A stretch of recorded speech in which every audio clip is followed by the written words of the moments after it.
Ayan, yung mga mura lang na, no. Hindi, ito naman si kuya, oh. Umabol pa sa akin, kinalabit pa ako. And then si ate, oh, ayan, maganda raw siya. Siya raw pinakamaganda. Nagbebenta na 150 po yung tsinelas niya. Ayan, oh. Then, may mga teacher din, no. Parang teacher yata sila dun, no. Dumadayo talaga dito sa Divisoria. And then, ang maganda po dito, merong basuruhan talaga. Dati po, walang basuran. So, may mga basurang dala, o ay di doon nilalagay, yan, o. Akala ko, babae si kuya. Long hair, eh. Ganda rin po nila tsinelas at saka yung sapatos. Ito, si ate ganda, maganda rin daw siya. Gulabon niya ako. 380 po ang isang pangmalakasang sapatos. Parang branded din. And then ito, pambabae, 380 rin po ang presyo nila. So, same lang, panlalaki, and then saka yung pambabae. So, ayan, sinati, tawa ng tawa, oh, nung makita ko, oh. Then, ayan, hanggang dito. Ito naman si kuya, akala ko linoleum yung binebenta niya. Ano yan, linoleum kuya? Mantle daw kuya. Iba-ibang design ng mantle. Tama-tama. Mantle po, panlagay sa lamesa. Baka hindi ninyo alam.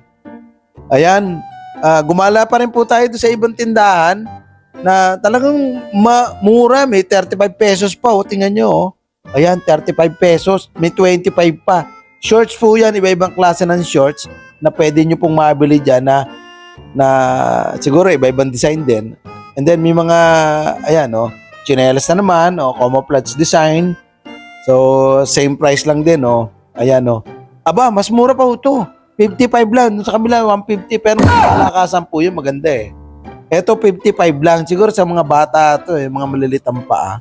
Tapos may 25 pang mga laruan. Mamili na po kayo dyan kasi lahat ng klase ng laruan ay 25 lang. Ayan.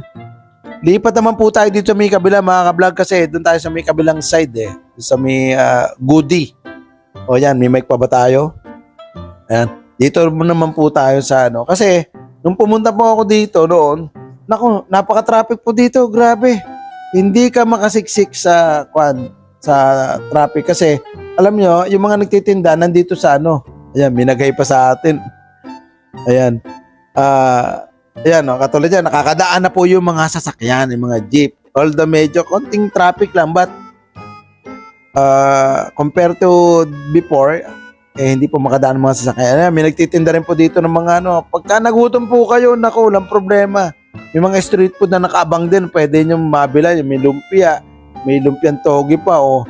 Tapos ito, kung gusto nyo ng mga citrus, ayan, meron po. And then, ayan, nako, eto si kuya, palamig naman.